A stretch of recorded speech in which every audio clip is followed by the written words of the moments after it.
So we are back for another episode, which I have no idea what the hell is going on. That's all I can say. And we're just going to get right into it. So AEW Dynamite started out with the WrestleMania Part 3. Yes, WrestleMania Part 3, which was a Samoan named Joe versus a Rhodes. Perfectly placed, right? Right? And the funny part, it was supposed to be the first match, air quotes, because Joe comes out and Joe gets attacked by Swerve, and Swerve beats the shit out of Joe. Like Swerve fucked Joe up, and the match was off. They were like, "Nah, we're not doing the match." It was like, "Oh, okay." And apparently, they said like somehow throughout the rest of the night, they were like, "Yeah, no, the match is still on." Like, oh, okay, cool, because that was the first thing that happened. So they was like, "Okay, well, what are we gonna do now?" Oh, we're gonna go to the next match, and the next match was Penta versus Edge. But before that, I forgot to say that they showed the video package for the best friends, and Trent Beretta walked past Chris Statlander and whispered something in her ear. What do you think he whispered in her ear? I have no idea. That happened that night. I believe I said it on the podcast. I'm not sure. I may have told you, like off the podcast. Uh, I think they cut it up a little bit. Like she just had a face. Like what the fuck? So like I had the slightest idea, but she's gonna turn on Willow, so she might join him. So Yes. So this Edge versus Penta match. How did you feel about this Edge versus Penta match? it was good at first, but then like halfway through, Edge like seemed really gassed and whatnot. So I don't know. Like they need to like book him differently. I think have shorter matches because he was gassed as shit. Because this was probably like a 20-minute match. This was like 20. This went like 20 hmm minutes, and they were calling for the 30-minute thing where you're like, oh shit, it's gonna be over in the time limit draw. But Edge pulled out the win, and he got the win. So you know, it is what it is. Exactly. Yeah. So like I right after he got the win though, that's where shit went off the rails. Where you're like, oh shit, like this is crazy because the lights go out, and then all of a sudden they come back on.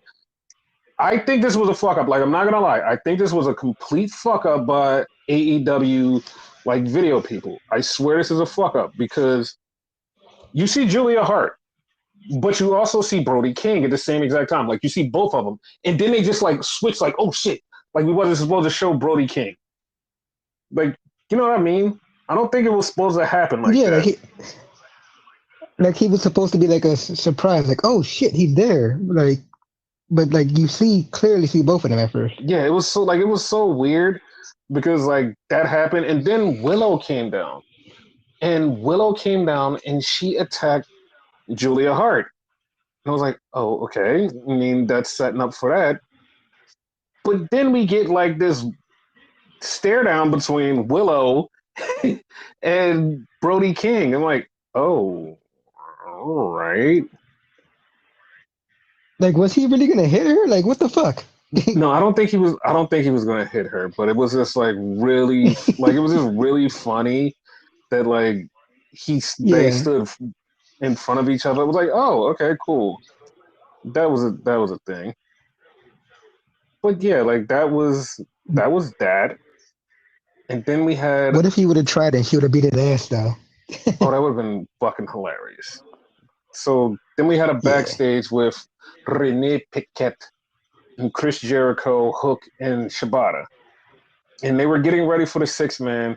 And Jericho is like full on asshole heel. He's like, you guys just do what I say. He's like, if you listen to me, we'll be able to beat Shane Taylor Promotions and I'll handle this person and you guys do this and this and that. And like, I'm like, dude, he's like full on just like an asshole heel.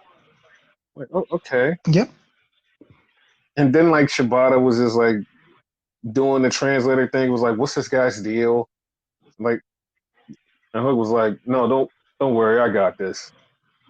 So then we had the Edge and Christian. I mean, not Edge and Christian. Edge, and he was talking to his partners, which is Mark Briscoe and Eddie Kingston. So he's talking to both of them. And then Willow comes up, and Stokely halfway goes, I know it would be good if we have next week, it's going to be Willow versus Edge for the TNT title. And they both like, no, that's not going to happen. No, that's not going to happen. It's not going to happen. So, so they wound up going, okay, we're going to have a mixed tag match. It's going to be Willow and Edge versus Julia Hart and Brody King. It's like, okay. I'm like, all right, I'm not mad at that. I'm like, sure, fine, fine. The bad part is now I kind of want Willow versus Edge. I mean, that would be okay. Yeah. So then we have the next thing. And I'm going to get your opinion on what this thing was after we just talk about it, but we have to talk about it. So we have Matthew and Nicholas Jackson, Okay. and they're in the back. And they're talking and they say, listen, we're going to show you a video and it has the impact on FTR versus the Young Bucks. And we have to bring you all the way back to London in the biggest show in company history. And whoever wins this would be the best tag team in the world. But before we get to that, we had an incident that was between a scapegoat, the lovable kid, Jack Perry. And remember, if you have a problem with Jack Perry, then I have a problem with you. Which was a line that CM Punk said when he first got there. And he was talking to Jack Perry. And then he said, and the other guy, we're not even going to mention his name. And then they said, they just started talking shit. And he goes, I think it was FTR's fault. FTR did this to get us out of our game. And Nick Jackson goes, dude, no, Matt Jackson. I don't know which one is which. I don't care either. But It doesn't matter at this point. Matt goes, no, that's a rumor. He's like, you can't start rumors like that and just go out and blast somebody on a publication for no reason without actual statements. You can't do things like that.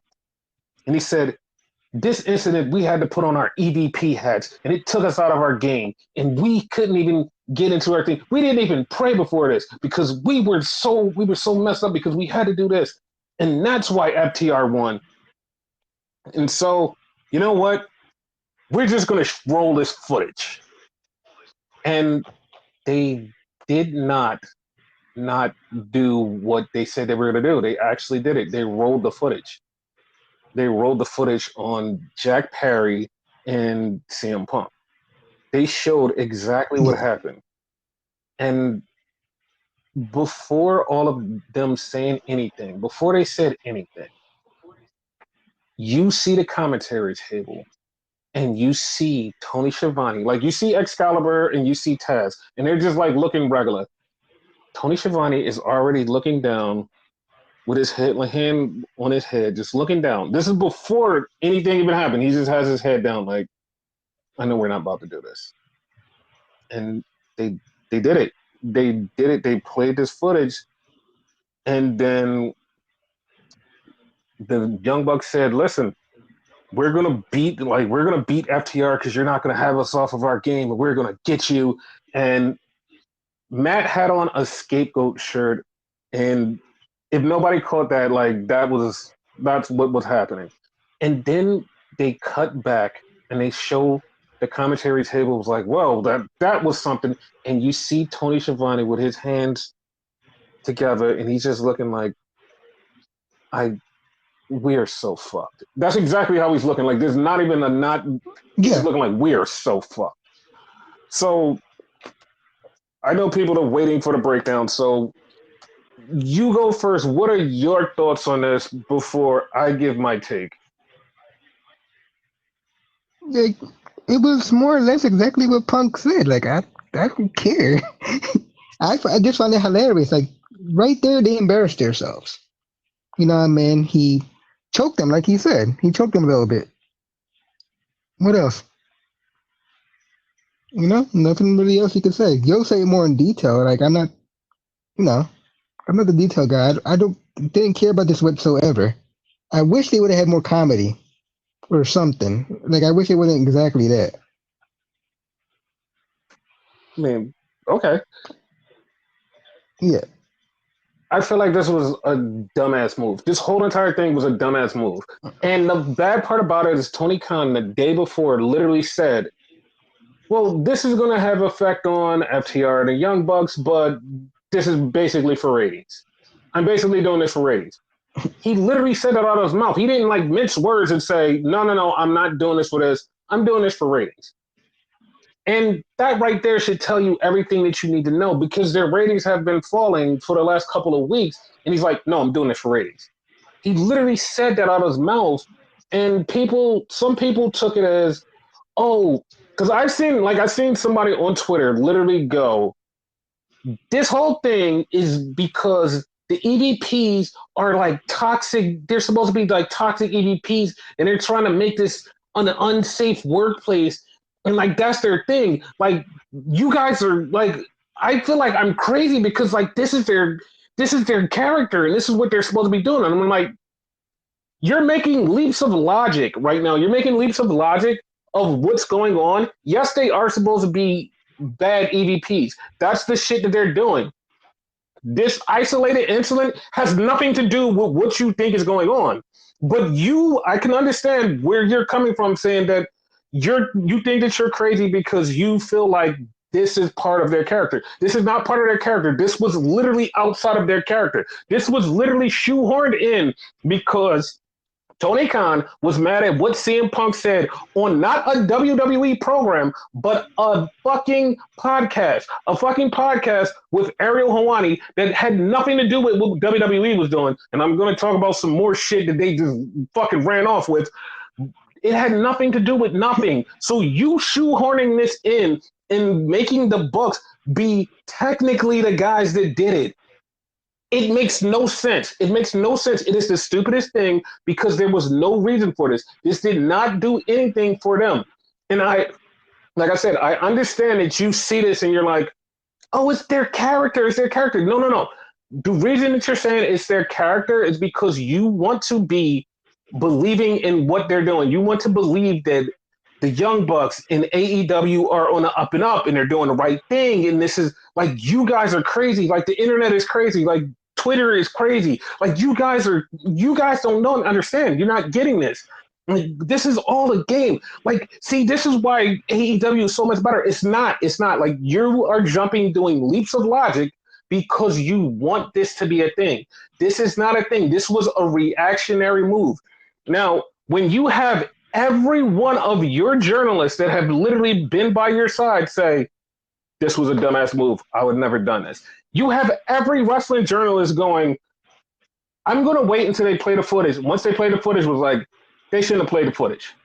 Because everyone knew this was not the right move. This was just a reactionary move from Tony Khan saying, I want to do this. I want to get my side of the story out. Look, here you go.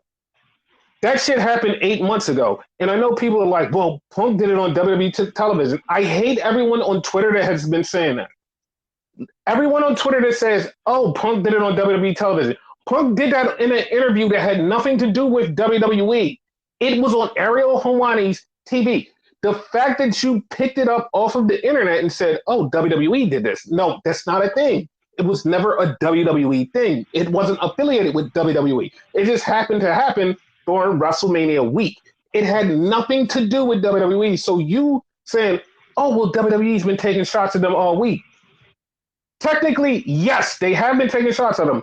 Technically, no, because they have never once on WWE television last week or this week said anything openly about AEW. And I know somebody's going to be like, well, they said this and that. Go back, watch every episode of Raw, SmackDown, NXT last week, this week. You will never hear them say anything or make an innuendo to them on television. The one innuendo that was made by Pat McAfee on television, that was once, and that was 2 weeks ago. Now, everything that you have heard that has been said about AEW, yes, there were things said about AEW. They were said on podcasts and shows outside of WWE. So stop saying that WWE took all the shots at them and this is their retaliation. They don't they have a chance to answer for themselves for something like this? No, because it wasn't on television. This was on your television show. This literally was on your television show.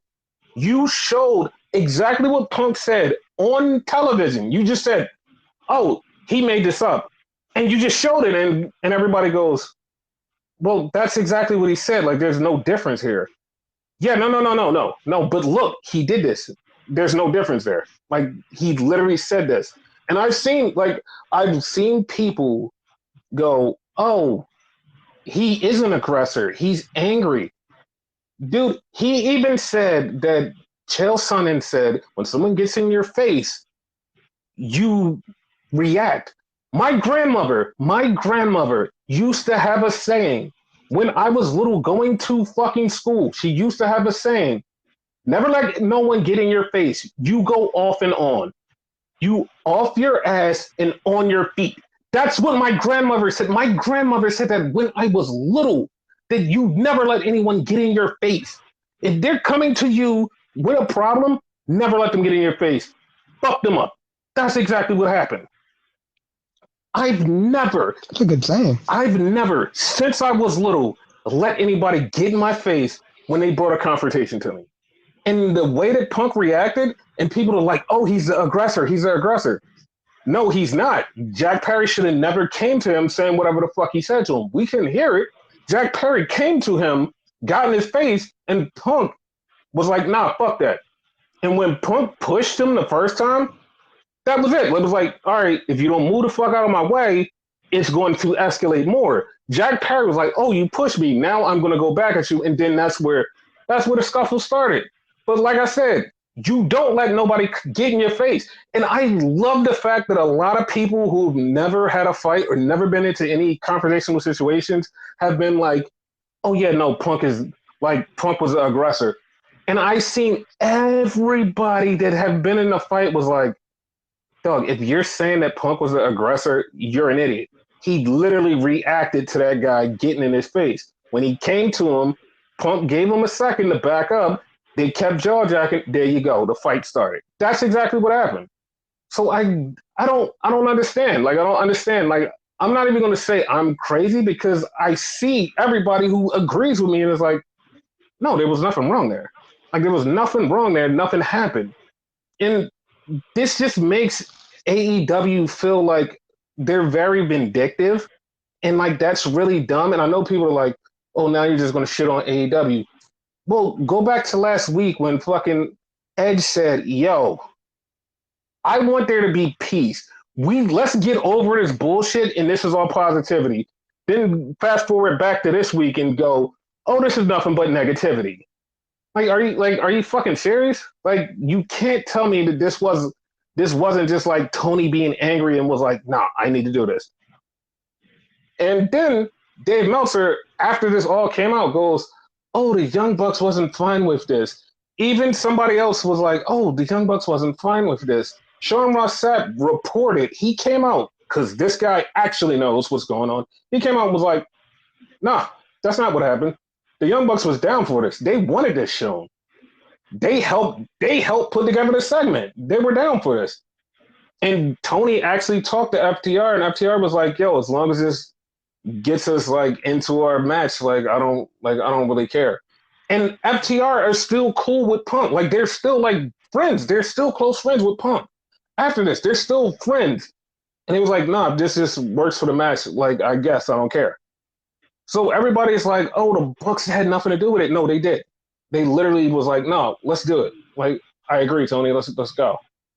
And it's like, it's petty. They even tweeted out EV petty. And like I said, people think that this is just like part of their gimmick. This was not part of their gimmick. This one isolated incident. Everything else, yes. This one isolated incident, no. This was Tony Khan's repercussion for the CM Punk thing. That's why Tony Schiavone was sitting there the way he was sitting there, and I feel bad for him. I feel bad for Chris Hero who broke up the fight and then immediately put his hands over his head like fuck, like this is a bad thing. I feel bad for them, and they said that the whole locker room backstage had like a little down, like damn, like this is kind of fucked because they don't want this. They just want to wrestle. They're like, no, we want to do our thing. We want to have fun. We want to we just want to wrestle. We don't want the drama. Like Punk is over there. He's doing his thing over the fuck there. He has nothing to do with us. Leave this shit the fuck alone. The only thing that's going to come out this is Jack Perry coming back to screw over FTR and join with the Young Bucks. That's the only thing that's coming out of this. And none of that still makes sense Yep. of any of this fight. This whole entire fight has nothing to do with anything. This is 8 months after everything is over. Punk's in WWE. He's not coming back to AEW. It's not happening. There's nothing that's connecting these two. It's just like, oh, but Jack Perry's coming back. And it's like, but this whole thing is dumb. Like, it's really fucking dumb. Like, you could have brought Jack Perry back without even mentioning any of this and just moved on. And that brings me to the next thing that happened. FTR's music hits right after this is all done. And Excalibur goes, this isn't on my run sheet. And the first thing that popped in my mind was like, the last time I heard that was in fucking WCW. Like, holy shit. Like, are you fucking kidding me? Like, WCW shit is like, when people are online talking about, oh, this is WCW in 2000s, some of them kind of remember this, but this used to be a thing when, like, they do some dumbass angle, somebody comes out and be like, this wasn't on my run sheet. Ha! Like, what is this person doing here?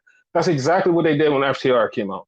And FTR put it very precisely as soon as they walked out and said, dude, enough of this. Like, can we just move the fuck on and get on with our like careers? Like, just leave this alone. Like, Rod and Todd Flanders are mad that we beat them and they trying to do some stuff. And it was funny because he had on a Bart Simpson shirt. And he was like, yo, can we just move the fuck on? And then Dax was like, I don't want to do this anymore. I just want to wrestle. He was like, this is how I feed my family. He was like, I love this. And this is the thing. Because if it wasn't like, you know what? I'm just going to give some credit to the Young Bucks because if it wasn't for them, I'd be shaving this guy's back somewhere. And the funny part about that is like, people immediately was like, yeah, yeah, yeah. Even the hardcore of hardcore AEW fans was like, well, I mean, technically the guy that was there died, so that's not the same guy there, and I don't think that would be happening now because that dumb shit doesn't happen now. So I mean, it wouldn't Very happen true. now. So it's just like it was so like it pissed me off so bad that they showed the footage. It was so dumb. It was a dumbass thing. Did they pop a rating? Kind of, not really. They kind of popped a rating, not really. And then if you look on YouTube, like the dislikes for this compared to the likes, they had like 30,000 dislikes compared to 4,000 likes. And it's like, no one liked this. Like, there was no reason for this. None of this, there was no reason. We could have just moved on. We could have been fine. This was, this was just very odd. This was very odd. It was very dumb. I don't think they should have did it. Like, it wasn't like Punk was on WWE television saying, "Oh yeah, like I did all this, fuck this." It was on the fucking internet, dude. Please, like, leave this alone. Like, I hope this is the last time, and they never do no dumb shit like this, and they just move on. They will. So then we have a Brian Danielson package, and he's getting ready for his match with Will Ospreay, and then Will Ospreay. I okay. Once again, this is wild because Will Ospreay. First off, people are gonna be like, "What? He can't respond. He can't respond." First off, I have respect for Will Ospreay. I have a lot of respect for Will Ospreay. Him responding the way he responded was corny and played out, and it was dumb. The way that he responded was corny, played out, and dumb. Now he went over like because I've heard from Sean Ross Sapp that Will Ospreay went over this promo earlier in the fucking day. He went over this promo earlier in the day multiple times just to get this right. Now, I'm going to tell him this is what he should have said. He should have said, because this is a reference to what happened on a Pat McAfee show with Triple H, not WWE television, the fucking Pat McAfee show. If I was him, I would have been like, the grind, I don't respect the grind. He was like, you know what, bruv? I've been grinding my whole life. I've been doing this. I've been doing that. I've been going here. I've been going there. I've been grinding my ass off. You couldn't handle this grind, so you should be able to sit back there and just bitch about me. Like that would have been fine. I've been like, you know what? That was it. Like that was it. Like that's the shot. Instead, he goes with the fucking worst line that, and I know people are like, oh man, it wasn't that bad. It's the worst line because it was so bad because Renee Young even put down her head, was like, damn, that kind of sucked. Because You he was noticed like, that too. he Yeah. was, he was like, Mike, he was like, you're grinding. He was like, the only thing you're good for is grinding on the boss's daughter. And it's like, dog, like, no one uses that anymore. And also the boss is dead. What are you talking about? And I have not heard one positive person go, yeah, that was the line. Everyone was like, that would have worked back in 2001 or something, but like, they're happily married. They got kids. He didn't inherit this by grinding on the boss's daughter. He literally just like looked into this spot because he's really fucking good at what he did. Like, no one's mad. Like, if WWE sucked, I'd be like, you know what? Like, yeah, like it was a shot. It sucked, but like, I mean, this one is like WWE's on fire. Like you're not saying anything that's making us go, oh my god, this is so, dude. Like you taking that shot, like you should have said something else. And he said, don't throw rocks at an assassin with a machine gun. And it's like you're like you and Triple H are not having a match. Like none of this is like building up for a match. Like so you just shooting at this dude that said something on a podcast mean nothing. If Will would have went And on, that's the main part. uh-huh. No, I was gonna say that's the main part. Like all this pettiness going like against the other company, you're not gonna accomplish nothing. Like, what do you want? A forbidden door, you versus WWE? I don't foresee that happening, especially with them being petty. Like you're not doing nothing, so just leave it alone. Like this is so like I said, I would have been all for him saying like taking shots at Triple H on a podcast or like just retorting and Mm. saying, listen, I've done this, I've done that. So who are you to tell me that I don't respect the grind? Because I didn't want to go there. It's like, but you saying that on a podcast, I'd have been like, yes, Will. Like, yes, that makes sense. You just talking about him grinding on his wife and getting his job. It's like, come on, Will. Like, that's so outdated. Everyone is like, dog, that's like dumb. I collectively heard a groan from Twitter, and Twitter is literally just words. Like when that happened, I heard a groan, and I'm like, yeah, like that didn't work. Like it didn't work, and like it just like it took me out of it for a second, and like he's talking about him and Brian Danielson, they're gonna fight. I'm like, that should have been what you focused on, and just went on a podcast and retorted to Triple H. Like that's it. Yep. And like the funny part is you're retorting on something that you like totally completely missed. Like you totally completely missed because that was really stupid. That was really stupid because like you getting angry at him the way you did is you missed a point. He's mad that he missed out on you. So you should have just said something even cooler, like, yeah, like look at all the 5-star matches I had, blah blah blah, da da da da. You could have talked about how cool you was and be like, oh, you were only saying stuff because I didn't want to sign with those guys. You could have said anything and it would have been way more better, but like, oh yeah, fucking killed it. Just the wife thing didn't work for me. It didn't work. Me neither. So then we had a Julia Hart promo, and Julia Hart is burning all of these masks and talking about how she's going to beat Willow. I was slightly confused because I'm like, what the hell are these masks? Like, what did they connect to?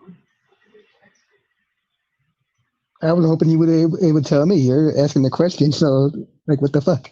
Yeah, no, I have no fucking idea. Like I was lost. I'm like, all right, well, she has mass. Okay, cool. All right. So then we have Shane Taylor Promotions versus Chris Jericho, Shibata, and Hook.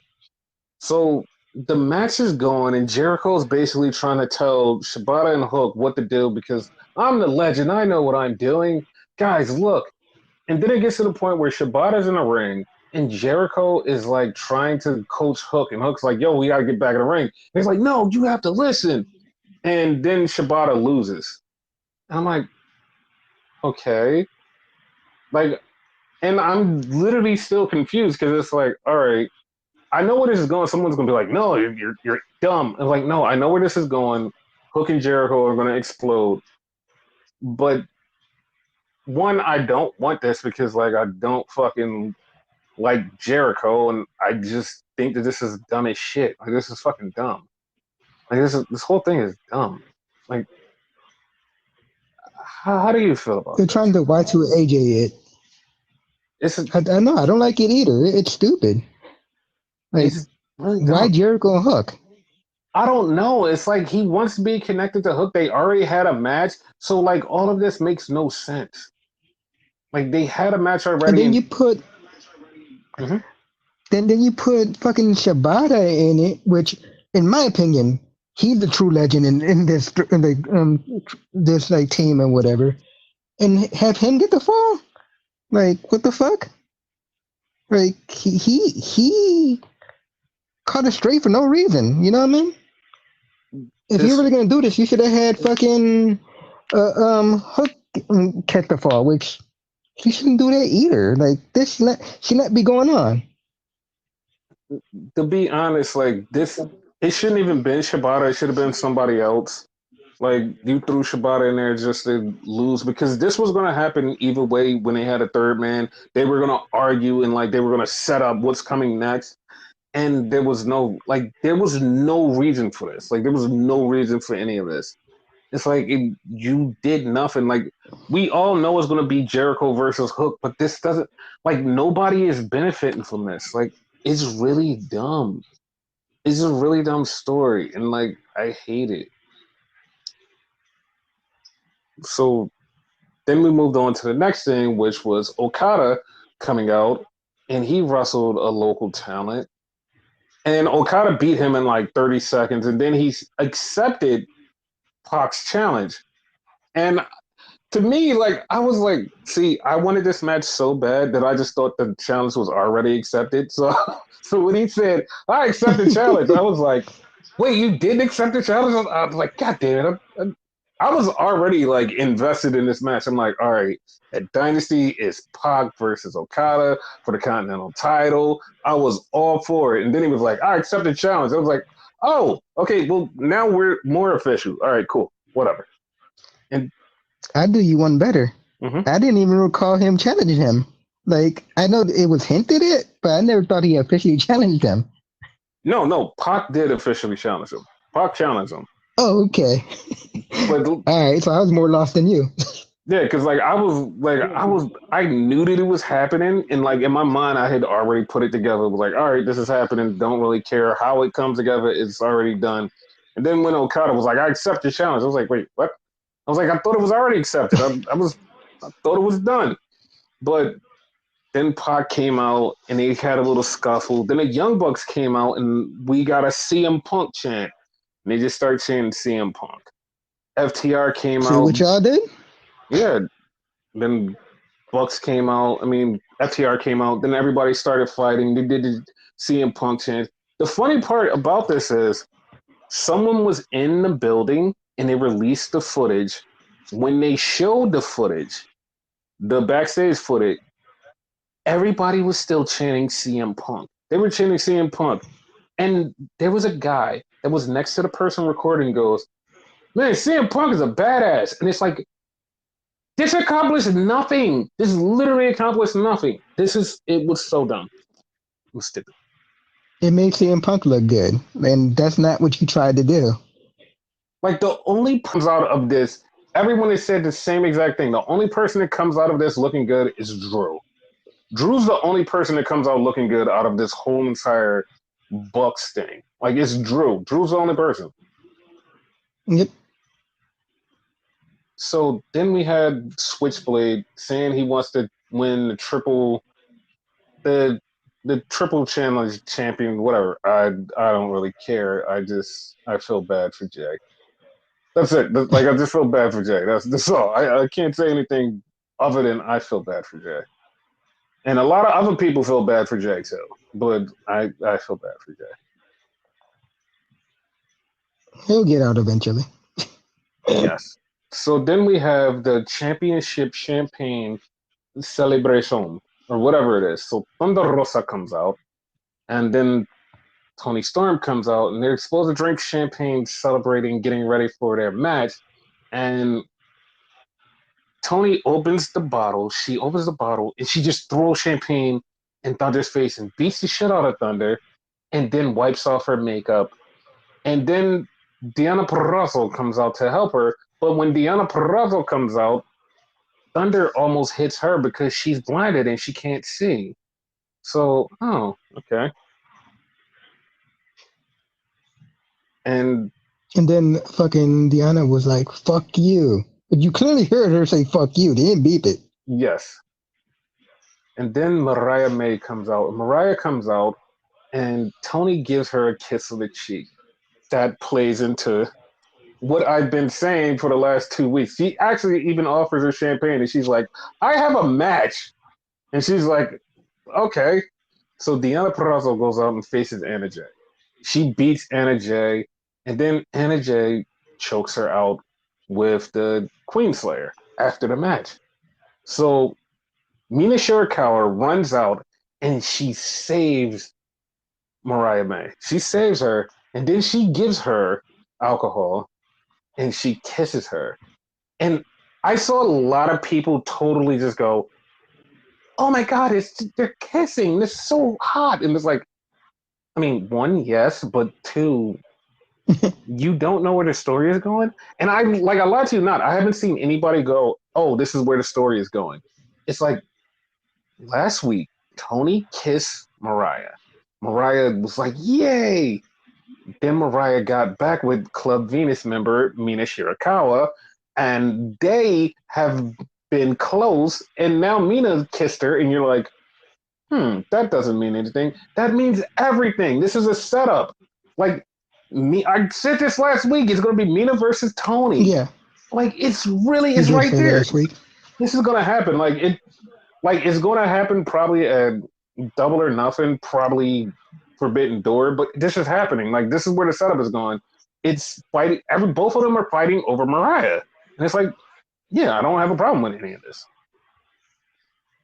Like Nah, it's good. yeah, I'm all for this. Like, because Mina can wrestle, Tony can wrestle, Mariah can wrestle. Like, fuck yeah, let's get this shit on. This is a great match. This is a story that's building slowly behind people's backs because people aren't bright enough to see this. And I don't understand that when nobody's just like yelling, "This is where they're going." No one's yelling. They're like, "Oh, okay, cool." Like, you don't see this. This is the like I don't even know if like this is the plan, but this would be really funny if Mariah actually swerves Tony and she's just like her and Mina just like reform Club Venus and bring in the other girls and just beat the shit out of Tony and she just leaves with like I wanted to be like you, but I'd rather be like me. Like that would be funny. Like that would be funny. That would be awesome. Funny part though, right? Mm-hmm. Even without you like mentioning it, right? Like telling like me like there's like a backstory behind this and whatever. Mm-hmm. I would kind of see that that's where they're going. Like either Mariah's gonna betray Tony or they're gonna fight over her somehow. Yep. And obviously, I would figure out little by little that there is a backstory to it and whatever. So, as you said, I don't see how nobody sees that. Like I figured it out, you know. Right. And it's so bad because like I used to love Club Venus because they used to dance and be like the prettiest girls there, and they just used to beat the shit out of everybody and Stardom. And at one point, they had like almost all the belts because like it was so great. Like it was so great, and I loved it. Like I loved it, and I'm glad that they're like kind of continuing it here in AEW because of the Stardom connection. Yeah. So then we had something that a lot of people are talking about for one reason or another. And it was a Mercedes Monet backstage thing. I'm going to ask you, what are your thoughts on this backstage? Because I have things to say. I, I'm gonna be honest. I really didn't pay attention to the interview itself. The aftermath, though, Mhm. I think it's some type of weird setup. Okay. I'm I'm glad that you think that that's a setup. Okay, I'm glad you think it's a setup because like Hmm. I have a theory, but the story is a lot of people they don't like the way Mercedes Monet cuts promos or do interviews, which I actually agree. I'm Same. not That's why I I'm didn't not pay for attention this. to it. Yeah, I'm not for this. Like she talks like she's in WWE. She hasn't like found her outside of WWE voice. Like when she was in New Japan and Stardom, she had her own thing because she wasn't feeling like robotic and stiff like she is now because she felt like a little more freer and alive and she was doing like the Sasha Banks thing but like just her way. This was just like no, I'm Sasha Banks in WWE and this is how I'm supposed to do in WWE and for TV and it's like no, you should have been the person you was when you were in Japan. Like this whole different person. You should have been that in Japan. But Yeah. I'm just not feeling it. And as far as the lights going out and her getting attacked, she like it may be a conspiracy, but the first thing I thought of when it happened was it's Sky Blue. It's Sky Blue. Sky did this. That, like, cause like people would automatically think Julia, but yeah, it could be Sky. That's what made me laugh when people were like, "It's Julia. It's Julia. Julia did it." It's like, no, it wasn't Julia Hart. It was Sky Blue. Cause like what? Like so? Why would Julia Hart do this? And I know how people are like, well, this is how it's going to lead into the story because she's going to be mad at Julia and she's going to attack her and she's going to make Willow win a championship. We literally said that last week on the podcast, like without adding this whole mysterious attack thing. We were like, she's going to attack Julia and make Willow win that title so she could beat Willow for the title. That's exactly what we said on the podcast. You like Yep. adding this whole oh she's attacking her because of this. I guess you could go with that. And like she does this whole lights out thing and because like I'm gonna add your theory to my theory and we're gonna go on with a theory. The theory, like Okay. you said, this is a conspiracy. She did it herself. So what if she did it herself and blames Julia Hart and then when she attacks Julia and causes her the belt, she'd be like, yeah, it's because you attacked me. And Julia's like, I never did that. Me or Sky didn't do anything. And then after that, Mercedes go, well, you know what? I faked the whole thing. And it's like, oh, okay, cool. Whatever. The Like, funny part, like, I think that exactly, mm-hmm, but I mm-hmm. think she would more so blame what you call it, Willow, because she has it out for Willow. Yeah, like, no, I don't think that she's going to blame Willow. I think she's going to fake out blame Sky and Julia. She's going to blame both of them. She's going to fake like, oh, they did it. And like, it was a setup and it was all because they wanted to take me out. And she's gonna run with that until she like screws over Julia and Julia gonna be like, dude, I didn't do anything. She's like, I know. Like I set this whole thing up because I just hate Willow and I want to beat her for the championship. Yes, she has the championship now, but she won't have it for long. And it's like, oh, okay, that's all right. Like I I feel don't like, like it, but I'm gonna like the reply though. I mhm, know, like you just said. yeah, like Other than that, I don't think I like this. yeah, I just want to see her wrestle because like this whole build up talking thing ain't for me. I just want to see her wrestle, Nah. Yeah. and we're not gonna talk about what happened when the lights came back on. We're not even gonna talk about that. We're just gonna move on. Like So Cody. So what do you want to talk about? we're gonna move on. We're gonna move on because just like Cody, a Samoan named Joe faces the Rhodes in the main event of a show for. Here's the thing: they said it was for the title, then it was like, no, it's a title eliminator, and it made no sense because they went in there, had a match, Dustin Bleed, and he lost to Samoa Joe. Okay, wow, he lost. And then here comes Swerve. Swerve hits Joe with the chain, and Swerve has the chain, and Swerve gets the title because Nana passes him the title. And it's like, okay, we're building the Swerve and Joe. And it's like, okay. I mean, like I said, I have no problem with this. I just didn't like the whole adding Dustin into it. I was like, okay. He looks good with the title though. Swerve does. Yes, yes, Swerve does. Yeah. And hopefully a lot of people's prayers get answered that Swerve wins the title. If they go the other way where they just screw everything up, where Swerve is about to win a title and then Hangman comes back because Hangman hates Swerve so much that he's going to cost him, like that, yeah, that's it. So, yeah. I, I mean, if he doesn't win it now, win it in the big pay per view. You Yeah, know, give a it to him double or nothing. eventually. Yeah, Yeah. That's why I didn't say because I forgot if it was like all in or whatever the next one. But yeah, double nothing. yeah. So that was that. And now we go over to Monday Night Raw. And once again, they've done it again, which I'm not even mad at them, but like this is a new thing. When I said that they were going to do a new set, this is the plan because this is a problem they have. So they have this new minimal set where it's just like a Titantron at the entranceway, and that's it. That is because they keep selling out so many goddamn times. And from now on, every time they sell out, they have to run this. They literally have a 1,400 seat building that they're running. There's one ticket left for SmackDown.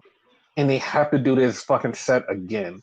Like they're going to keep doing this, and like this will be for the foreseeable future until they get cold or like cool off a little bit. This is what the set is going to be from now on. This little bit of a Titantron, that's it. There's nothing else. It's it's a good bad problem, but like this is it. That's it. I So wouldn't mind having that problem if it was me running the company. yeah, and well, speaking of running a company, then Triple H comes out. Paul Levesque himself, he comes out and he starts off Monday Night Raw and welcomes everybody to the new Paul Levesque era or whatever era. He didn't even say his own name, but he said, "Welcome to this new era." And he was like, "So I'm going to present to you the face of the new era." And he brings out Cody, and Cody comes out for the first time with the championship, and he's there. Everybody's saying you deserve it. Everybody's cheering for about 5 or 10 minutes, and so Triple H goes, "Listen, I wanted to show this video, but since we don't have Titantrons, we got to watch it on this little TV here. And this is for you. We wanted to do this for you. We set up all night. We put this together for you. So here it goes." And they play this video. And like the funny part is like you see this video at home and you see Cody reacting to the video, but like he's looking at this small ass screen and you're like, that is fucking weird. You know, like they can't help it though. That's the bad part. They can't help it because they don't have a big ass Titantron anymore. And so Cody gets a little teary eyed. Hunter hugs him. He puts the belt down in the ring. He kisses it, and everybody's telling him you deserve it. And he's happy. He gets Samantha Irvin to like re-announce him as a new WWE champion, and he thanks Roman. He thanks Roman, and the funniest part about that is like he thanks Roman, but we didn't find out until Tuesday. Roman posted a video. In the video, like I swear to God, everybody said the same thing. Was like, this feels like this is the end credit scene. This is like the post credit scene. This is the post credit scene because it's just Roman in the gym. He's walking and he just looks at the camera and smiles. And the hashtag says day one begins. There's like, oh, that's it. Like we're like this. Like everybody was like, this is like Thanos. Like you see Thanos at the end of fucking Avengers. Like he's just there, and you know he's coming, and it's like this dude. Like he looked like a fucking $1,000,000, and he just walking, and then he just looks up and gives that smile, and it's like, fuck, this is a great post credit scene. This is one of the best post credit scenes I've ever seen. Revenge of the Roman Empire. Yeah. So while Cody's talking, The Rock comes out, and The Rock comes out and he says, I'm not here to attack you. I just want to talk. And The Rock looks at the belt and he says, can I hold your belt? And Cody's like, I don't know. And he's like, well, I'll give you my belt. Well, before that, we had Liberty on the screen and she told Dad to finish the story. And he was happy that he finished the story. And That was cute. yeah, so Rock and Cody swap belts. And Rock says, his belt looks good on me. And I thought, like, I honestly thought he was going to keep it and then, like, just attack him. But he gave him the belt and they switched belts back. The crowd was chanting, this is awkward. I mean, it was. So after that, he was just saying that, I beat you at night one. So I'm deserving of a title shot. I'm going to go away for a little while, but I'm going to come back. And The Rock grabs something out of his pocket and he gives it to Cody and he says, you already know what this is. And he puts his hand over Cody's hand and he gives it to him and he says, you already know what this is. And Cody's face is like scrunching up like, what the fuck? Like it's just with anger. And then he says to him, don't ever break my heart again. And he leaves. And Cody's just like puts whatever he gave him in his pocket. Now, I'm going to ask you what you think this is. I'm going to say with a theory what somebody said. I'm going to say the theory that I think it is, but you go first. What is the theory you think that he gave? What do you think? Uh, I've thought about this. Like, what could it be? Only thing that like come to mind, and I'm second guessing myself, is the lei that Roman wears, the Mm-hmm. tribal chief lei. Yes. He gave him that. That's the only thing I could think of. Like, and I'm second guessing it. Like, I'm telling myself I'm wrong while I'm telling you this. So, but Okay. that's the only thing that came to mind. Okay. So someone said that it's the watch that Dusty had. It was Dusty's watch. And when they said this, I was like, okay, this is a leap in logic. So apparently, the person says, well, when Rock came back and he took Cody's spot, he said he wanted to do something nice for Cody, so he brought the watch because that was the watch that Dusty had. And when Cody came out and did this promo, he went in the back and he stole the watch and he gave it back to Cody just then. And he said, don't you ever break my heart again because like you stole the main event from me. And I immediately was like, that was a leap in logic. Like that was a huge leap in logic because we already know he has the watch. Yes, that's fine. He has the watch. We found out from the press conference. This person said that Rock went in there and stole the watch to give it back to him immediately. And I'm like, why? It's dumb. Yes, it's very dumb. It's like, why would you say that? And they're like, yeah, no, this makes sense. And like, if you do it like this, it's a story. And I was like, no, it doesn't. It just doesn't make any sense. It's like way far off. And he's like, well, The Rock could have been the one that brought the watch. And I'm like, no, it doesn't. Doesn't make any sense. Like they literally said, no, Bruce Pritchard and Triple H and Nick Khan, they all went and got this watch and they gave it to him. Now you're gonna go say The Rock brought it and The Rock gave it to him. Like it doesn't make any sense. Like it it doesn't make any sense. And then the person was like, "Oh, well, you know how the Triple H era, they literally have stories, and like this would be a story." And I'm like, "Yeah, this doesn't make any sense. This is like a leap in logic. Like, why would you do that? That doesn't make any sense." Like, Some story should not be told then. If that's a story. yes, it's like I would hate that. And then someone said that they gave him the lighter, and the lighter because remember his bus was on fire, and they gave him the lighter. And I was like, oh, that was a thing. Like, all right, well, that It's kind of could. dark. I mean, it's kind of dark, but it's it's really weird.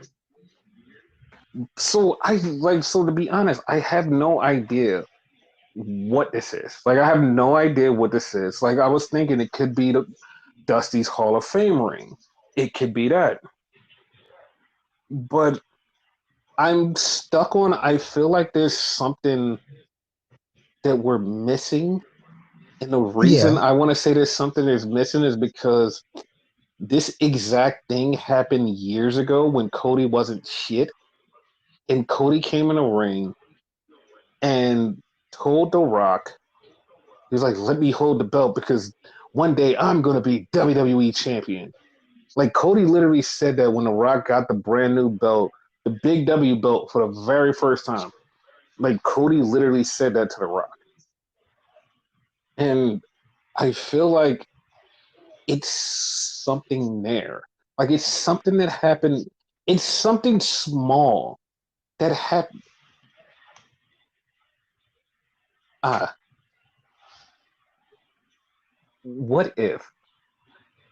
Hmm. What if that was Roman's side plate? What if Huh. that was Roman's side plate, and it plays back into this being a championship? What if he gave him Roman's side plate? And the reason he gave him the side plate and said, "Don't you ever break my heart again," because he wanted to face Roman for the title and beat him. And now there's no tribal chief because Roman has said this multiple times. The tribal chief is the one who has the belt. So when he gave him that side plate, he said, "Don't you ever break my heart again," which means you screwed me out of everything by taking my match and taking my title. So I'm giving you the side plate to remind you you took everything from me and I'm going to take it back.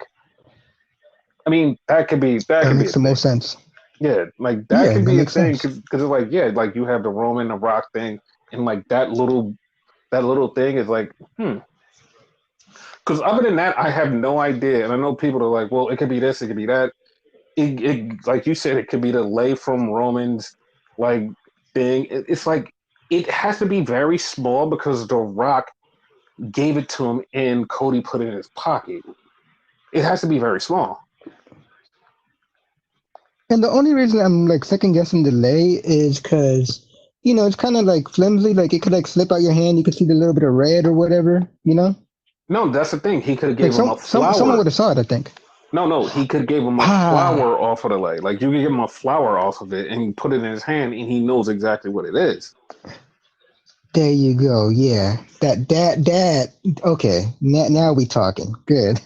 Because I feel like whatever this is, it's not gonna be like some far off thing where it's like, okay, we have to do leaps in logic to put this together and like string this whole thing together. It's like I feel like it's something so simple, but it has so much meaning. Because like I said, if it's anything to do with Roman, it's like you took this from me. You hurt me. You broke my heart. This is what I wanted to do with my family. You took this from me and here you go. Yep. I still feel like there's more to the story of the bloodline because Jacob Fatu and Tama are signed with WWE. So I feel like it's not over.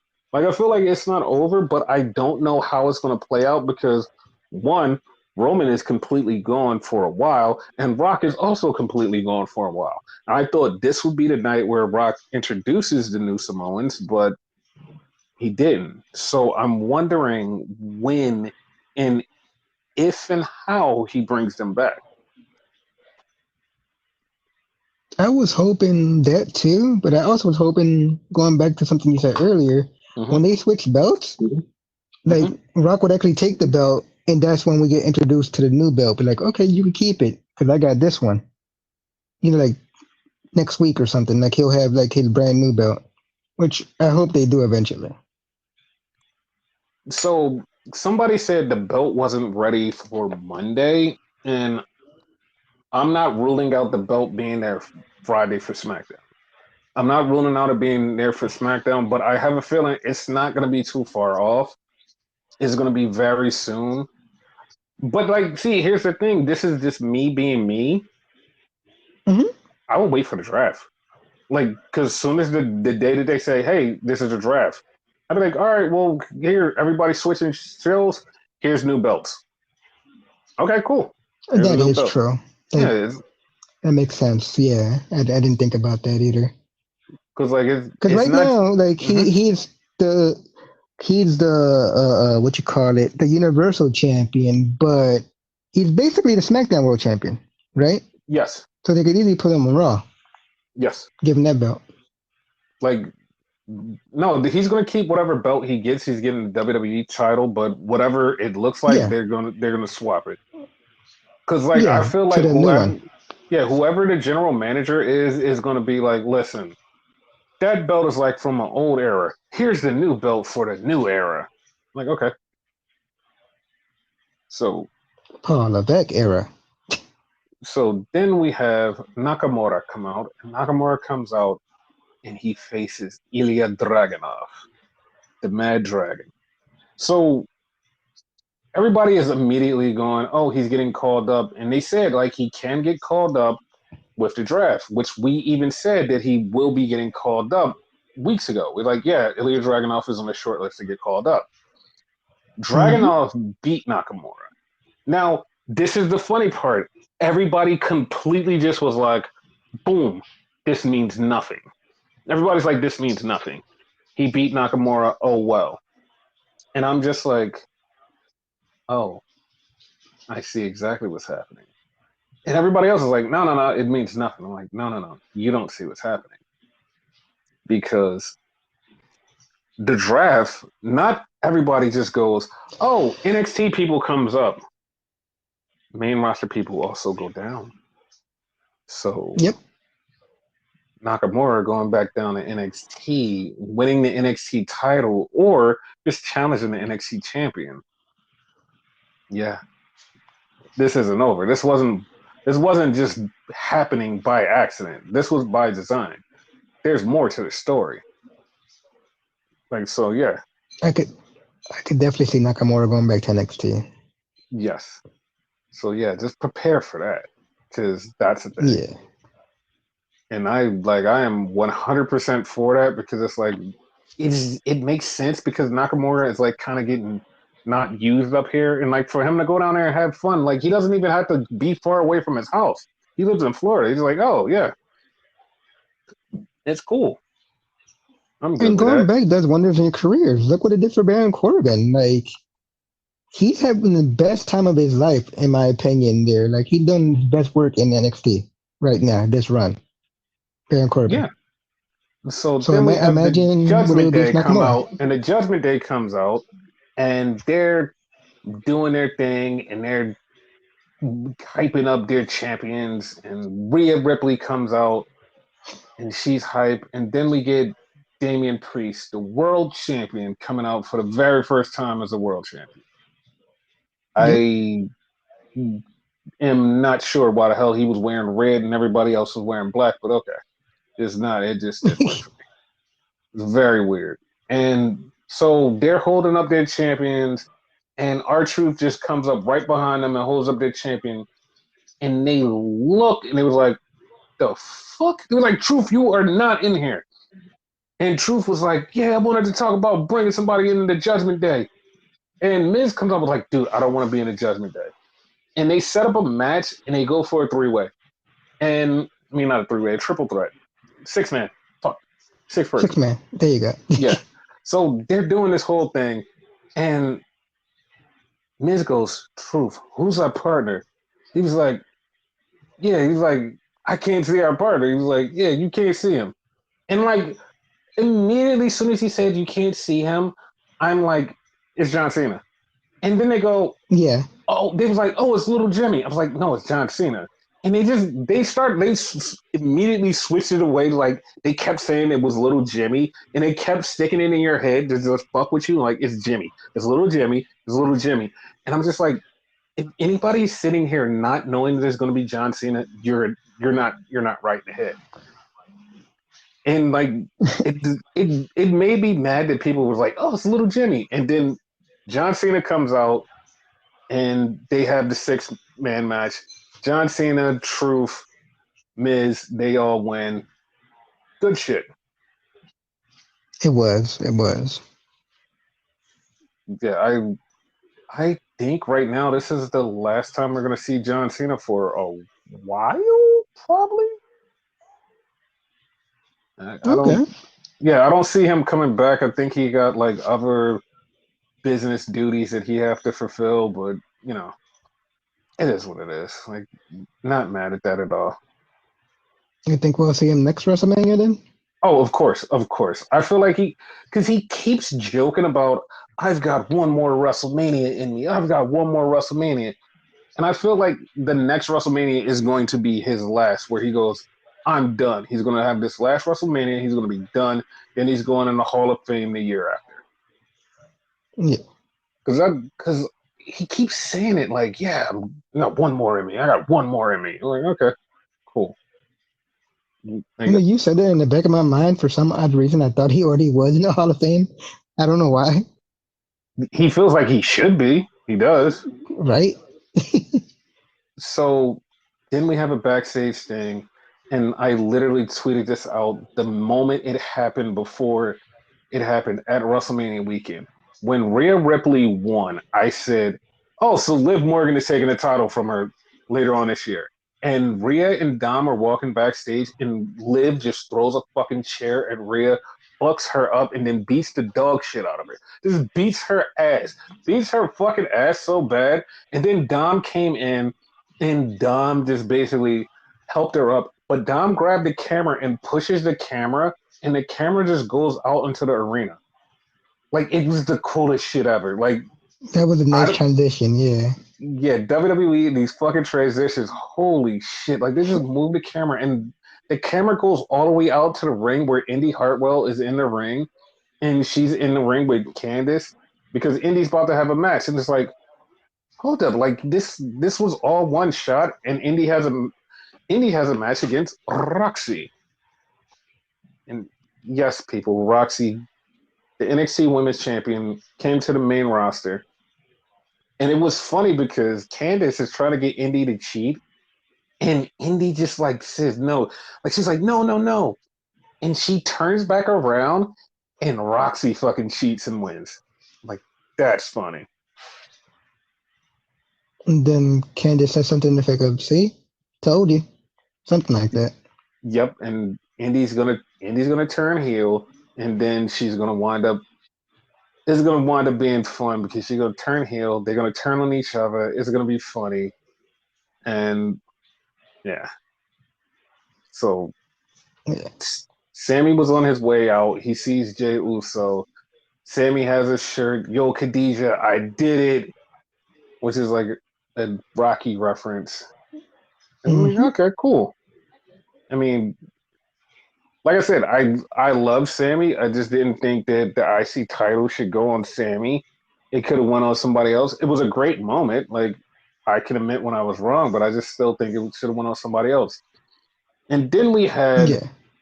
the most the most internet thing that I've ever seen because Roxy's walking backstage and all you see is something just go into frame and then you see Natty. You're like, oh. And she confronts Roxy and says, Roxy, I'm gonna beat your ass one day. Blah blah blah blah blah.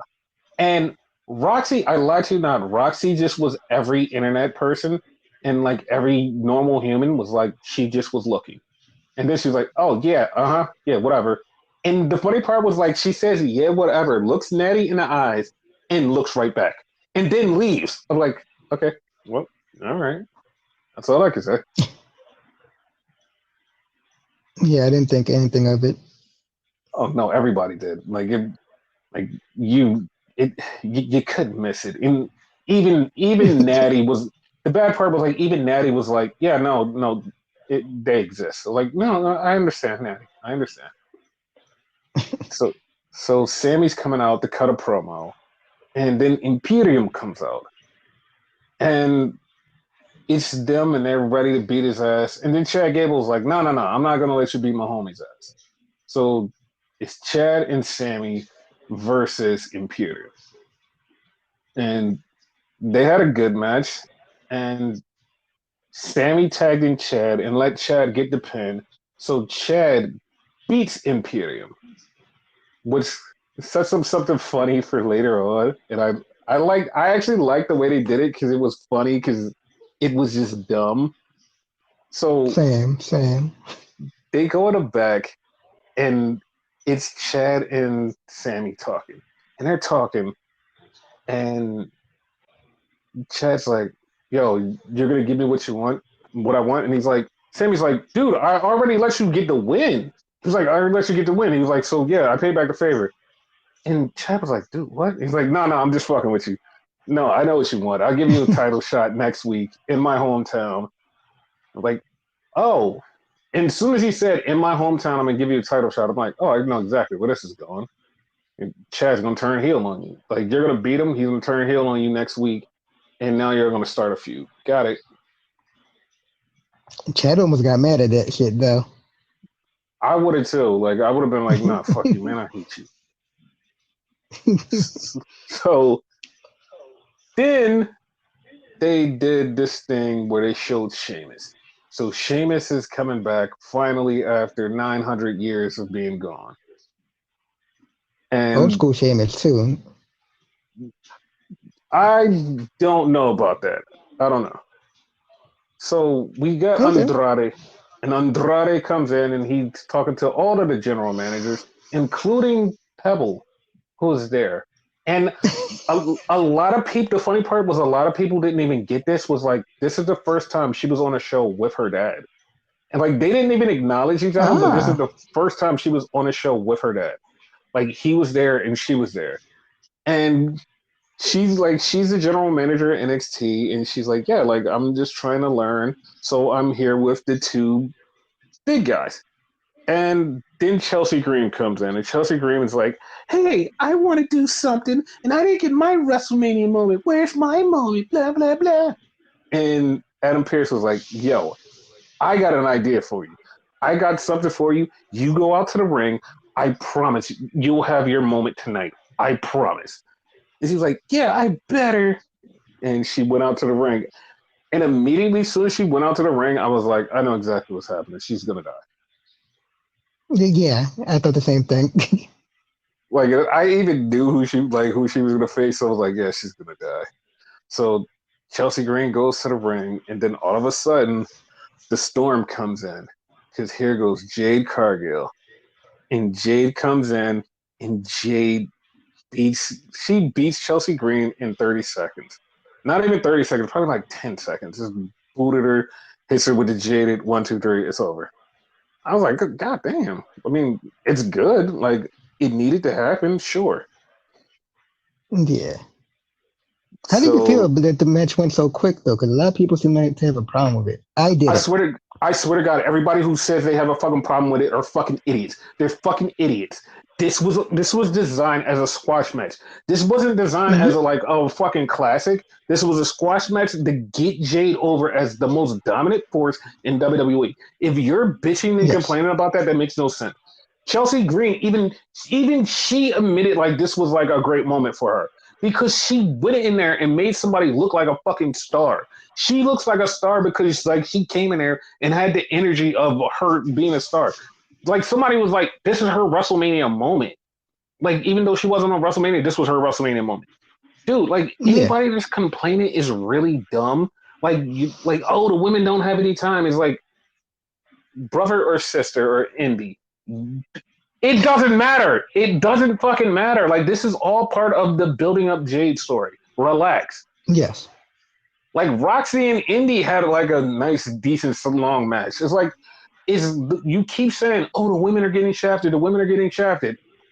Listen, if you don't like the way the women are booked on Monday Night Raw or SmackDown, go to NXT because there's a shitload of women's matches there, and I swear to God, is there's some of the best shit that you'll ever see. So it's like if that's your problem, then just go there. That's it. That's like I said. So Basically. then we get Drew McIntyre, who is pissed off at Punk. He is mad. He lost his title because he took his eye off the ball, and he's in this four-way, and the winner gets the world championship shot at Damian Priest. I think it's at Backlash, and Yeah, backlash. the person who won this, I was like, I was not mad at, but I didn't see that coming. Like I didn't see Same. that coming, but like yeah. So it's at the end. It's at the very, very fucking end. Drew is about to Claymore kick the living shit out of Jay Uso. And Drew does a three, two, but he goes to go for the kick and he can't move. And he's like, what the fuck? And you look down and it's CM Punk, and Punk is holding his foot. And then Jay Uso hits the super kick, the splash, one, two, three. Jay Uso is taking on Damian Priest for the World Heavyweight Championship, and I just didn't see that coming. Didn't see that coming. Me, me neither. I thought it was gonna be Drew versus Damon. I the funny part is I didn't even see Drew winning this. I thought it was going to be Bronson Reed for some reason because like Bronson Reed, he got in this match because he won the Andre Battle Royal. He got in this match. So that's why Bronson Reed was put in this match. They're like, yeah, Bronson Reed won the Battle Royal. That's why he didn't have to do anything to qualify to get in this match. Everybody else is like, that was it. I was like, that makes sense. I like that. They actually was like, no, this makes sense. Okay, so they made it important, like the Andre the Giant Battle Royal for once. Yeah, yeah. That's what popped me because like they was like, yeah, Bronson Reed is in this because he won the battle royal. I was like, oh shit, they actually make the battle royal mean something. Like Yeah, this is great. Like this is great. So that was Raw. Now we go on to NXT. And NXT, I let you know, I was happy because I feel like for once in our lives, we have NXT back to being NXT. It's not It's not the shit that we thought. It's back to being NXT. It's back to being the NXT we love.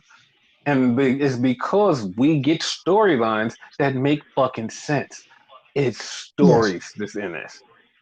So I have to bring this up because this was like one of the best, funniest things from NXT that didn't happen on NXT that happened outside of NXT. And this was the best thing. So Julia goes back to Japan. Julia goes back to Japan, and there are reporters, photographers, all these people. Soon as she steps off the plane, and they're flicking it up, and she's like, "Yo, I've never seen this before." She was like, I can't believe people are here, just like taking pictures. They're all taking pictures, like asking her."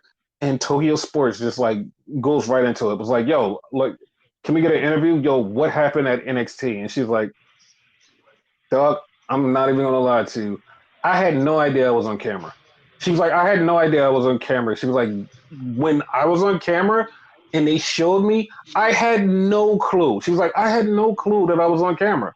She was like, I didn't even know that I was on camera until I looked up. She was like, I didn't know why people were cheering. And she was like, when I looked up, I found out that it was me that they were cheering for. She was like, I was happy, but she was like, I didn't know what was going on. She was like, I wish I could do this moment over. She was like, it was a huge moment, and I wish I could do it over. I didn't know it was for me. She was like, it's just me. She was like, I didn't know people were cheering for me, and I was like, it was like that was so amazing that she had no fucking idea it was for her, and she was like, yeah, she was like, it fucked me up. It was like, I didn't know. It was so good. In my opinion, that makes it better. Oh, it makes it like a million times better because like her not knowing and just being like super shocked and surprised that people know her and she was on camera, that makes it way better. That makes it so much better. Yeah. So here's my theory with Julia. She's coming in soon, but here's my theory. I feel like she's going to be the first North American champion, women's champion. I have a feeling Okay. because because remember that's a new belt that they just created for NXT, which I hate. Not because it's a women's title. I hate because we got so many fucking titles already, and we don't need another title. We don't need this. So yeah. So then we get Roxy. She comes out and she's talking about, yeah, I'm the champion. I deserve it. Blah, blah, blah, blah, blah. Yada, yada, yada, whatever.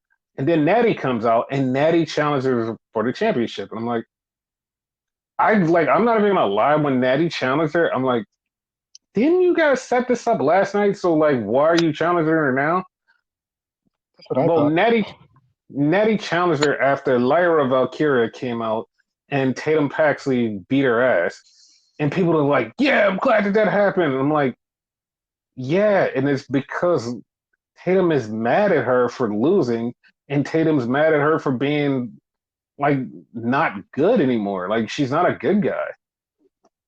So yeah, I understand. The funniest part, like I'm good now, and Tatum was like, "Are you?" So it's exactly what you said. Like she's not good.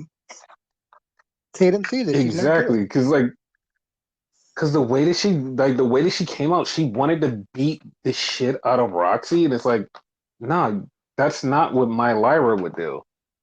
Hmm. So yeah. So then we get Fast and Too Furious, and they get a title shot later on. But they said, "Yo, if we lose, we break up." And it's like, okay, cool. So they show commentary, and behind the commentary, Sumi Sakai is in the front row, and Sumi Sakai wrestles in Ring of Honor. She's a vet. She's been doing this forever. Most of the time, when Japanese women come over, she's like the first person to help them. She's been in Ring of Honor. I don't know if she's doing anything with WWE. I think she was just in Florida and she just was like, yo, I'm here. And that was a thing. So then we get a Chase U segment and I nutted for this. I mean, no, not in a way. I mean, even though JC was there, not that way, but the other way, the normal way, you know, because The normal way. yeah, there's a normal way. There's a normal way, the wrestling way. Yes, that's it. Because Okay. they're in there, they're giving out awards to Fallon Henley and Kiana James, honorary awards. And then JC comes in and they're like, JC, get out of here. And JC's like, no, I'm not. She's like, did he ever tell you? And Thea's like, what? Like, did he ever tell you why Chase U was in debt? And and Chase like, no, no, no. He's like, leave. He's like, oh, so he didn't tell you. He's like, he didn't tell you. It's all your fault. And Thea's like, what do you mean it's my fault?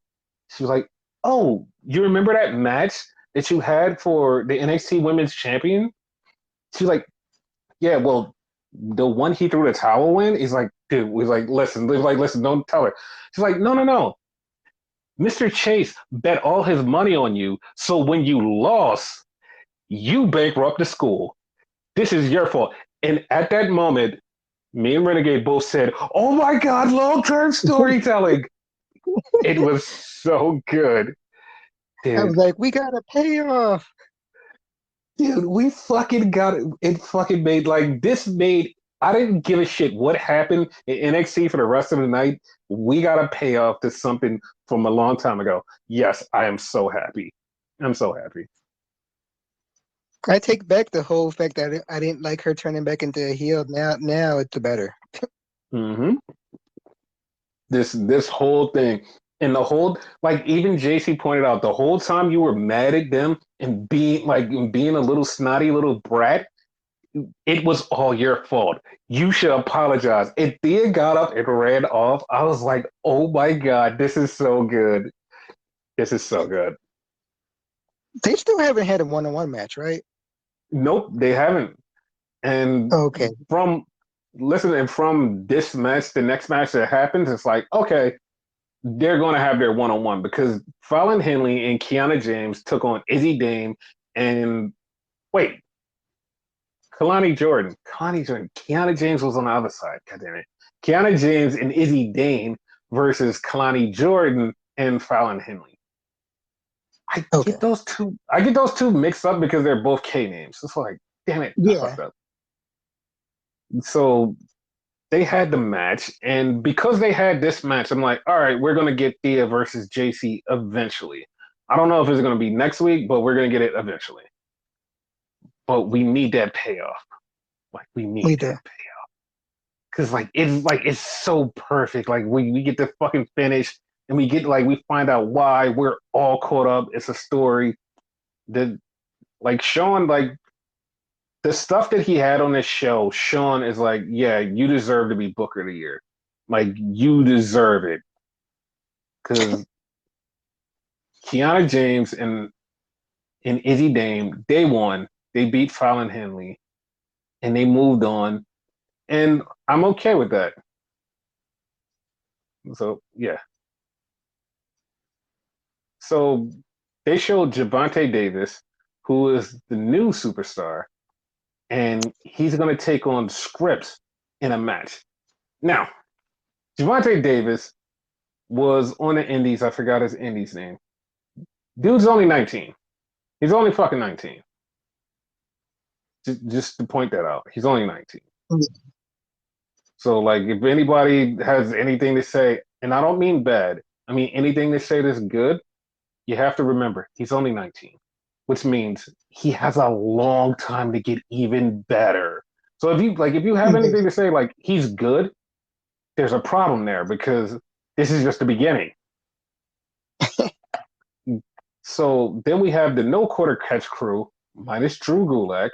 They're in the back, and so Damian Kemp is talking to Charlie Dempsey, and he's like, so how was the Bloodsport thing? Yes, they mentioned Bloodsport on NXT. And he was like, yo, it was great. He was like, the guy even hit me hard. And like, this was awesome. He was like, but I tapped him out.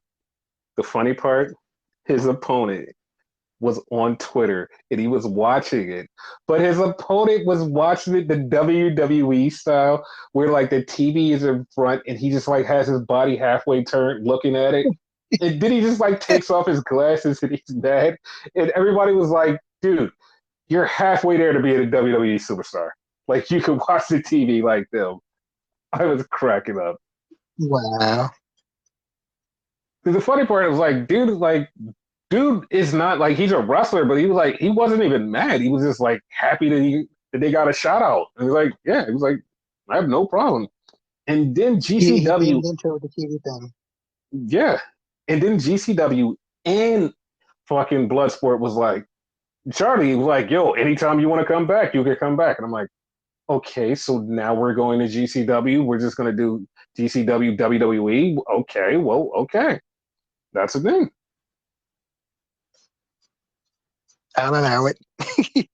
Yeah, and what Nick Khan said over the weekend, it makes me go, okay, well, now everything is fucking awesome because Nick Khan was like, yeah, listen, we're not just going to act like nothing else exists. We're actually going to let people go to other companies. Like, we're willing to work with other companies. We don't have a problem with that. Like, if other companies are open to work with us, we're open to work with them. And it's like, okay, dude, like, I smell a lot of things on the horizon. So, You smell what Nick Khan is cooking? yeah, since him and The Rock are supposedly friends since they were younger, yeah, I smell exactly what he's cooking. And if if there is any smoke to any fire that I've heard about some things, it could be something that happens that everybody be like, wait, what the fuck? Like that happened? Because like there's some smoke to some fire on AEW side to something happening over there, and I'm not gonna because I don't have the full confirmation of everything, but like from the stuff that I heard and the rumors, that one of the relationships over there is looking a little bit not happy. Even though somebody was like, no, it is. It's definitely great over here. Like when somebody was like, yeah, it's definitely great. And I was like, no, because I've heard other things, but okay. And they're like, no, no, I have inside knowledge because I'm actually here and I work for both companies. And I'm like, yeah, but still, you also just got a bigger job from one of those companies. Okay, moving on. I mean, you never know because, like, by the end of the year, you could see somebody go somewhere across seas, something, something, Babylon, whatever. Just, you never know. So Javante Evans did all of this cool shit and he beat Scripps. So what are your thoughts on Javante Evans? Is he worth your standards? Is he good? Is the young OG a young OG? I don't know. I don't Um, I was know. about to ask you, is that his catchphrase? Yes, he's a young OG, but like the rest of it, it was like, yeah, I don't know. Oh, okay. Well, he's perfectly my style and all that, right? But as you Hmm. said, he's young, he needs to grow, right? Hmm. Nick, I'm about to say Nick, but Vic Joseph said a word and I remembered it, right? Hmm. He's bouncy. Now, Hmm. to me, he's a little bit too bouncy because there was like a lot of moves where like he barely touched the guy. It Hmm. beautiful moves, but he barely touched the guy, and like it looked like he missed. I don't know if it was like Scripps' fault or whatever, Hmm. but like I didn't like that. So he has to grow into that. Maybe like calm it down a little bit. Other than that, he's fine. Like his backstage segment, I like the guy. Like he has an aura behind him. Yes, he's going to be So something. yes, yes. So then we had Ridge Holland, and it was earlier in the day, and he's talking to Kelly Kincaid, and then all of a sudden Joe Gacy comes up and goes, I accept your apology. It's okay, Ridge. And Ridge gets mad, and LWO is like, dude, what's up with you hurting people? And he goes to leave, and he winds up slamming Cruz del Toro's hand in the door. And I was like, so we're back to square one with this guy. Like, so he's just the injurer again. Is that it? I'm so confused. Correct me if I'm wrong. Didn't Uh he huh. retire like a few weeks ago?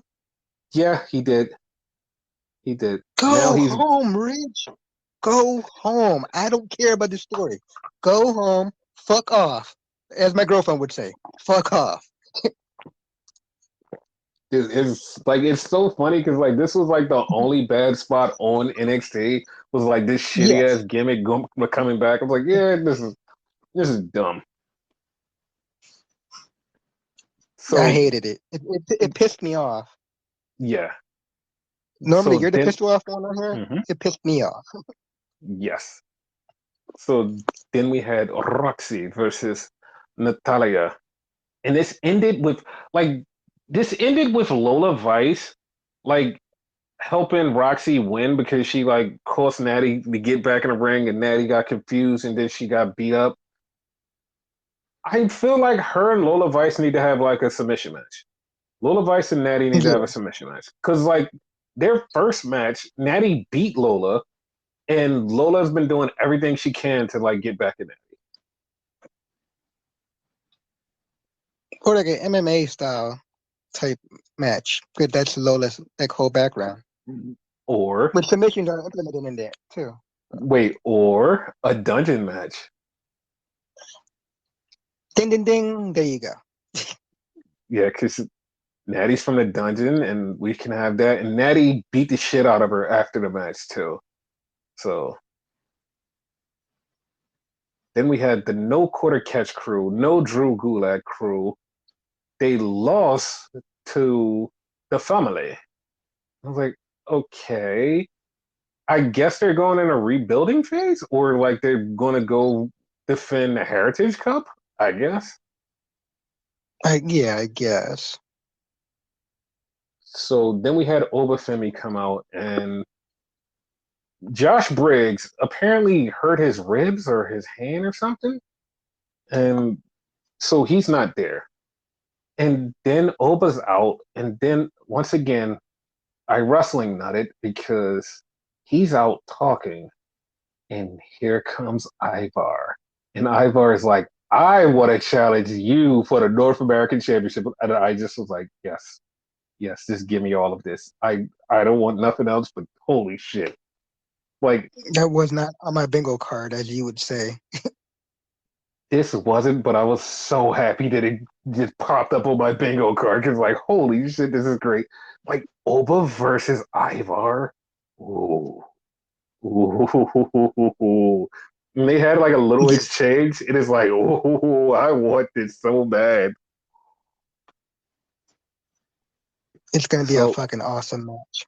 hmm so then we had Metaphor in the back, and they're all happy except for Oral Mensa. Oral is angry at Noam Dar, and I kind of see them breaking up. And then Dijak comes in, and when he wants to face Noam Dar, but I feel like they're gonna break up.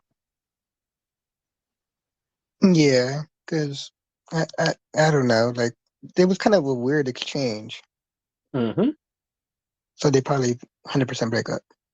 Yep.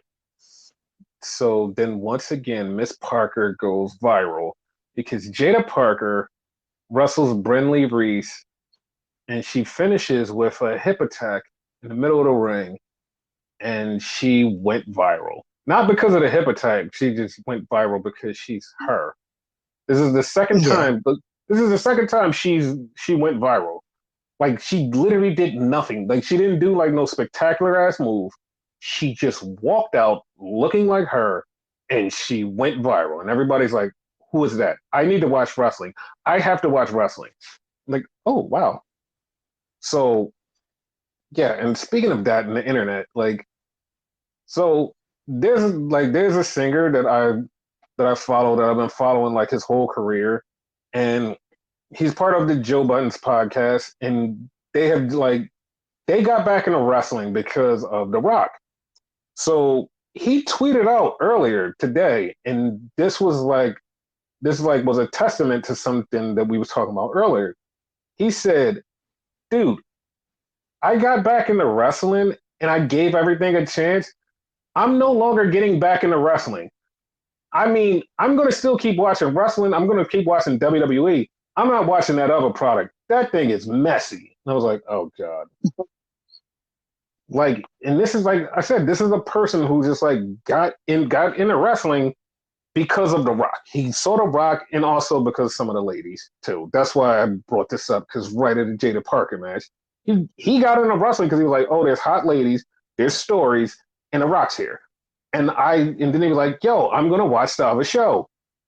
He watched the AEW, saw how messy that was, and was like, yeah, you know what, I'm out.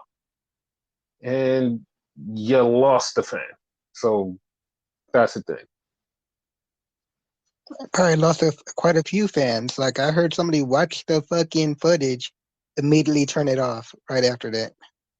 Yeah, like there was a lot of people because the funny part is like usually when somebody says something like that it was like, no, you should give it another try. It literally was just like regular fans and like some AEW fans like, nah, fam, like, yeah, you're right for that because I'm not watching that either. It's like, god damn, like I don't know what happened, but like it was weird. So Yeah. Jada Parker won, and then we had Ariana Grace in the back, and she's in the back with Sol Ruka. And Soul's like trying to talk to her and like get her to like, why are you doing this to Gianna, whatever. And so Soul is talking to her, and then Ariana leaves, and Lola Vice comes in, and Soul is trying to calm her down. And she's like, listen, dude, you got a little chill. And she's more of her boyfriend. And I don't mean to put out their relationship, but she's more of her boyfriend because she literally just like sounded just like Tyler Bate. I'm like, dude, what the fuck? Like, she completely sounded like a Tyler Bate thing where he's like doing his old Zen thing, trying to calm you down. Like, yeah, that's kind of like I don't like that. And it's not like I don't like it because they're together. It's just I don't like it because I don't like the calm stuff. Like the calm stuff is like it bothers me. It bothers me for some reason. I don't know. You want violence? Yes, I do. I crave violence, and that's what we got in this title match. We got Too Fast, Too Furious versus the War Dogs. And Oh, good one. This match was really good. This match was better than their match at Stand and Deliver. And their match at Stand Yeah, and Deliver was really good. It was like, this was better. And Too Fast, Too Furious won the tag titles. So I saw some people actually complaining about this because they're like, they should have won it at Stand and Deliver. How do you feel about that? eh, no, like I had a problem with them winning, like period, because I love the fucking wolf dogs, Mm-hmm. assholes as we call them. But after like reflecting, this was like perfect. So no, I disagree with it should have been done at Stand and Deliver. It's fine the way it is. So then after that, we had the War Dogs and they were talking and they basically said, yo, this is it for me. Braun Breaker was like, yeah, this is it for me. I'm going up to one of the shows. This is it. I'm finally called up. This is over. Thank you, NXT. And bartender was like, yeah, yo, I'm going with you too. It was like, oh, okay, cool. Like you're going back up. All right. So I don't know if they're gonna stick together as a team or they're just gonna go their separate ways. But I know that they're both back up. I hope they keep them together. They probably will. They probably will because like the new tag champs need somebody to whoop their ass. But Yeah, speaking of new tag team champs getting their asses whooped, Too Fast, Too Furious got beat up by the Final Testament. That was yeah. also Didn't see that kind of. that also was not on my bingo card. Like the fuck is going on here? So then we get the last match, and it's Trick Williams, and he comes out and says, "Yo, I whooped that trick finally. Now I can move on. And I'm happy that I could go for the world championship." And he calls out Ilya Dragunov, and he's like, "I want a championship shot." And Ilya Dragunov says, "No." And everybody's like, "What the fuck? Why?" He was like, "I don't know." He's like, "I just don't want you to have a title shot." No. I was like, "What?" I'm so confused. But then what even confused me even more, he turns it right around and goes, "You know what? Fuck it. Trick, you can have a title match at Spring Break." It's like, well, why did you say no the first time? Why did It, he say no the first time? Like I'm trying to I figure that don't out. I don't know. It was so random. He's like, no. And then he just goes, all right, in 2 weeks. What? And then Mello attacks Trick and says, next week it's gonna be me and you in the steel cage. You're not even gonna make it to your title match. And I'm like, okay, but why did Ilya Dragunov say no? I'm, I'm confused. Like, yeah, why? That was like Yeah, mind-boggling. yeah, there was no rhyme or reason. Like he said, like you don't deserve it, and then like you turned right around and said you deserve it, and it's like there was nothing that changed in those 5 seconds that you like. Nothing happened. You're like, you know what? Fuck it, you deserve it.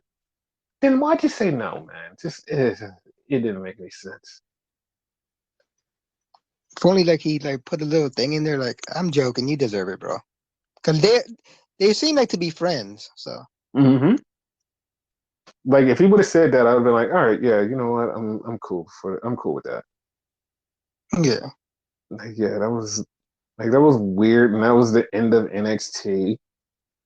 Like this show was like way better than like regular NXT that just comes on every week that kind of sucks. This one was like, oh, this doesn't always suck. Like we had good matches, good story. Yeah, like this doesn't all the way suck.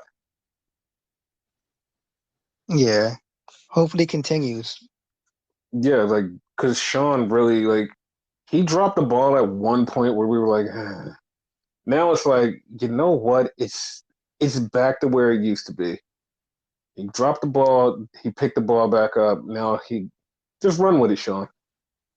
Just run with it. Yeah, So yeah, this was a week because it was more news for no reason. It wasn't even for a good reason. For no fucking reason, it was more news, and now we're here. We're here at the very end. Oh shit! So, anything else? Great wrestling the whole fucking week. That's all I got to say. I hope it continues. Continue momentum.